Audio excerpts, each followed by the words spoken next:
Welcome to Nasdaq TradeTalks, where we meet with the top thought leaders and strategists in emerging technologies, digital assets, a regulatory landscape, and capital markets. I'm your host, Jill Malandrino, and joining me this afternoon, we have Ismael Hishon-Rezaizadeh. He's co-founder and CEO of Lagrange, Scotland Keefer, Chief Compliance Officer at CMT Digital, and Simon McLoughlin, CEO of Uphold. We're here to discuss crypto regulatory crossroads and the deadline for industry clarity. What will the new policies mean for innovation, investment, and global competition? Will this clarity pave the way for smoother growth, or could it stifle creativity? We're here to weigh in on what's at stake. It is great to have all of you with us. Welcome to Trade Talks. Ismael, let's start with you quickly. Give us an overview of where Lagrange sits within the digital asset ecosystem. Thanks so much for having me, Jill. Lagrange is a company that focuses on an emerging technology called zero-knowledge proofs, ZK proofs. It is a technology originated in crypto that adds trust, safety, privacy, and a bunch of other great properties to the digital asset space, as well as to a bunch of adjacent areas like AI.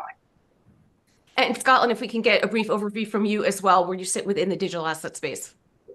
Sure, and thanks for having me as well. CMT is a global proprietary trading firm. We were early to technology and electronic trading globally, and then sort of that same thinking led to being early to blockchain technology, and we've spun up CMT Digital, where we focus on venture capital investments in the crypto and blockchain space. We're an SEC registered investment advisor, so we see kind of all aspects of the industry. Right, and Simon, great to have Uphold on again. Give us a refresher. Jill, great to see you. We basically provide modern infrastructure to companies looking to incorporate digital assets or blockchain in their services. So we fully API'd our platform, so banks and brokers and payment firms who are now wanting to incorporate blockchain in what they do are coming to us and building on our platform. So, we provide the infrastructure, they can focus on customers and building sort of beautiful products for their customers. Yeah, and Simon, certainly the crypto task force and all the regulatory developments that have taken place over the past few months has really forced the industry to evolve in a way where they're looking for that clarity. What's your overview on this? Where do you think we are right now? Well, it's stunning to see the amount of progress that's been made. I mean, the US has come from behind and is now razor focused on making America the home of finance on digital technology. It was unthinkable 4 months ago, and I counted in March alone, there have been almost a dozen rule changes that are very significantly pro-crypto. It was astonishing to see March the 7th, the OCC wrote to US banks saying, you may participate in these crypto activities. And if you read the actual wording of what the banks were told, those crypto activities are now defined as novel banking activities. I mean, that's extraordinary. That's a green light to banks and other financial institutions to innovate on top of blockchain infrastructure, which is, a major pivot compared with the position under the previous administration. Right. And Scotland, this is what the industry has been advocating for, to understand what the operating environment will look like. I'm sure, what that strategy and what that framework, what that execution will look like, as with, other policy strategies within this administration that seems to be carrying the same theme. What are your thoughts in terms of when this could be implemented and what that framework could look like at the end of the day? Yeah, absolutely. I think it's certainly moving quickly, as Simon mentioned, and that's great to see. The fact that we even have a task force is a monumental step. So I think in terms of the timing, stablecoin bills seem to be moving very quickly. I think everyone's kind of, there's varying, language around that. So we're still working through that, but that seems to be moving very quickly. Market structure, then to follow as well. But I think those are going to be, it's going to be really nice, I think, to have that. We have Commissioner Peirce putting out statements around, we're not trying to fit a square peg into a round hole here. We're going to be taking a holistic view. What's the goal of the regulation? What are we trying to do from a holistic perspective and work towards that? And investors in the space, we're in the business of taking risk, but we need to be able to define that risk and know what it actually is. And so it's going to be, I think, maybe even underappreciated how much this will help. Yeah, and we've had Commissioner Peirce on our show as well, and she's been very consistent with that messaging, and again, advocating for understanding what those operating frameworks look like, because she's been clear about that too. And regulation by enforcement is not effective, not just for digital assets, but for financial services and other industries in general. Ismael, what does David Sachs bring to the table? Having been named the crypto czar. Yeah, David Sachs brings an expertise that we rarely see in government. He's an expert at the application of digital assets. He's an expert at many of the companies building in the digital asset space. And the administration is working to bring companies back in to the US that can operate legally within the US. I think the fact that they're advocating for domestic innovation and regulatory clarity, it's refreshing relative to the prior administration, because you can see the brain drain that was leaving the U.S. and going into other areas of the world, and how quickly they started to become centers of blockchain and digital asset innovation. Would you say, Ismael, is it too late, or do we still have that skill set here in the U.S. to be able to execute on these initiatives? It's not too late, and we definitely do. Many of the best companies in crypto are from US founders. The teams want to operate in the US, and many of these teams still have large amounts of US-based personnel. Solana, Aptos, Sui, Ripple, Cardano, even Lagrange are US-based companies, US-based founders. And these companies want to operate in the US, and now with the new administration, they're now permitted to, given the regulatory clarity that we're hopefully going to be getting. Yeah. And Simon, it's interesting because when you think about financial services holistically, it is one of the most heavily regulated industries.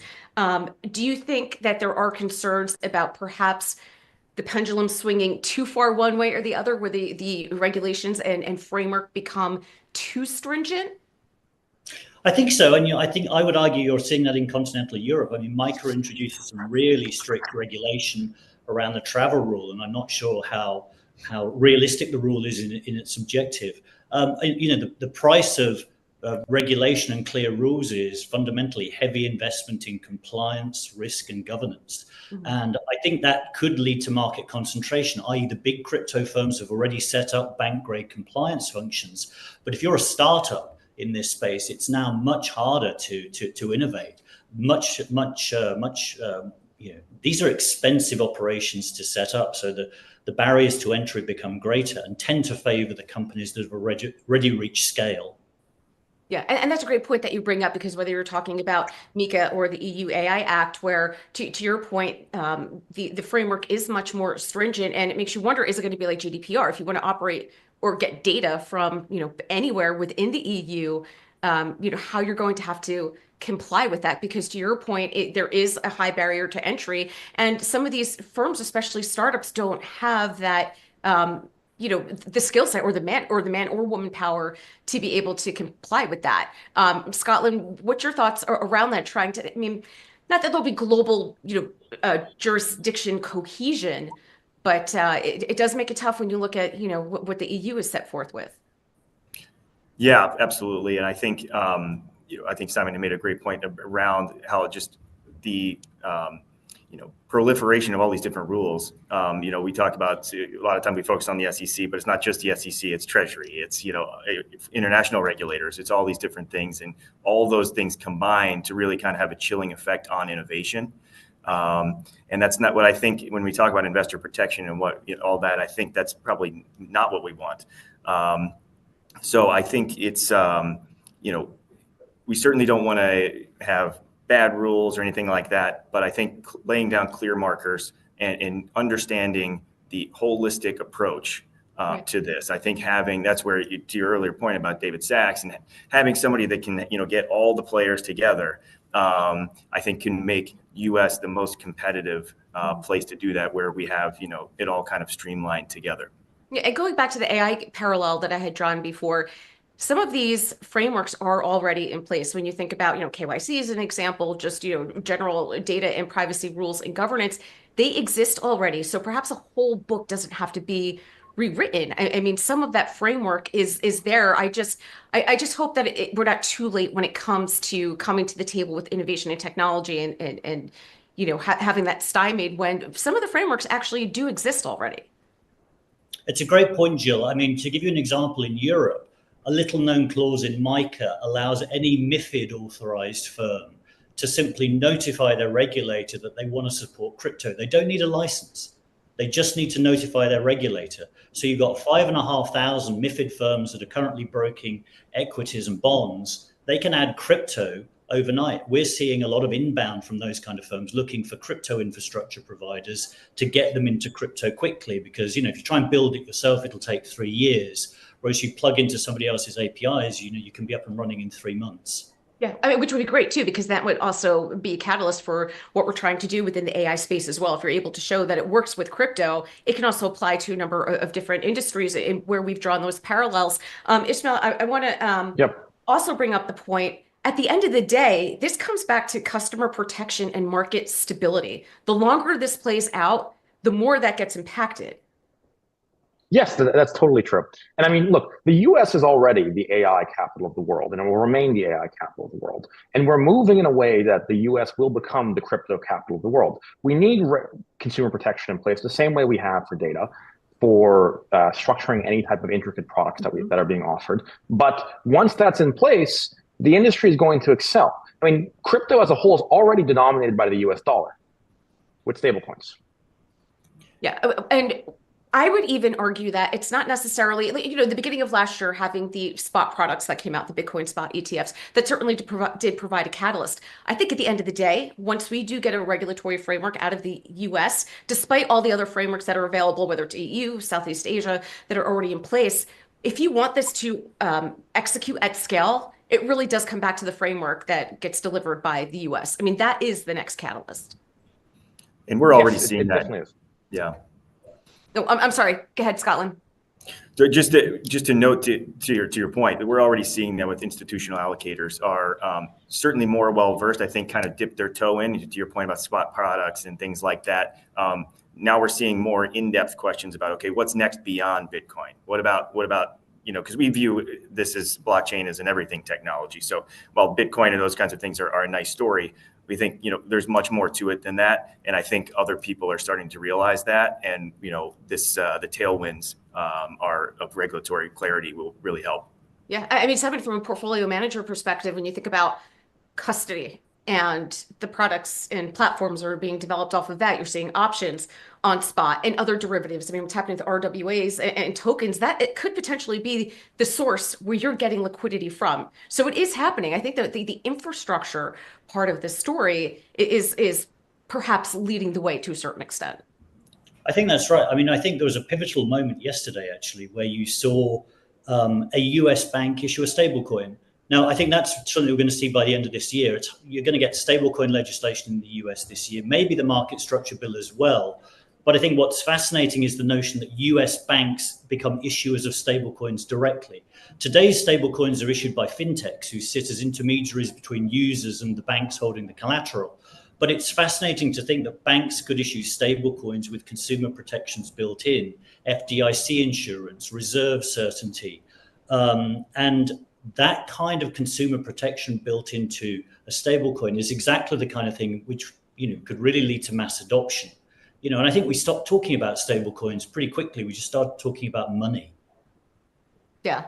And, Ishmael, I would also argue that we're talking about integration, and that conversation has really matured over the past 12 to 18 months, where it's about the user experience and not thinking about what happens on the back end, almost that ethos of engineering versus what's happening, in the TradFi world. It's becoming integrated, whether we are aware of it or not. And that shows a level of maturation, in my opinion. The tools are getting much better. I mean, we even saw Wyoming yesterday discuss issuing a stablecoin on top of a cross-chain standard, chain agnostic. I mean, we're not in the crypto of 5 years ago where everyone was struggling to figure out the pieces of how to build anything. We were in a mature industry with mature technology, and we're seeing the adoption of institutions and government on top of that, reflective of that additional maturity. Yeah, and that's a great point that you make, because you don't want this to fall into the trap of the problem that you're solving for, removing those silos and having a proliferation of platforms. I think it's important for the industry to recognize that and don't model the TradFi space from that perspective. Exactly. I mean, we're seeing a plurality of stablecoin issuers. We're seeing a plurality of ways to issue RWAs on chain and places that they're being issued. And on top of that, we're seeing now types of wallets and consumer experiences being built on top of that give new yield opportunities to consumers that have protections in place. It's a net win for the American consumer. Yeah. And Scotland, in terms of consumer application and when this can be distributed? Are we looking at a year out, 3 years out, 5 years out? Assuming that we get this framework in, it doesn't feel as if it's as far off as it perhaps it might have been 5 years before, to Ismael's point. Totally agree. Yeah, I think people are now that they're able to focus on building and not litigating and enforcement activity. I think there's been a lot of progress made, and I think we're going to see that play out in the near term. We're seeing some things, even talk about interacting with the technology without knowing about it. We have a portfolio company that just launched SEC registered transfer agent. The kinds of things that you don't think you're doing when you're buying and selling a fund, but we're using the technology and kind of the old adage that blockchain fixes this. I think there's a lot of those kinds of things that are coming to market, and people are going to start seeing that sort of app layer really interacting very soon. Yeah, and Simon, to wrap up here, I think Scotland makes a fantastic point. All those resources, the time, the money that goes into litigation, now that's been freed up. And I haven't even thought about that point before. I mean, so if you can only imagine how those resources can be applied elsewhere, opens up a lot of opportunities. No, absolutely. I think Ripple spent $150 million alone defending that action, really on behalf of the whole industry.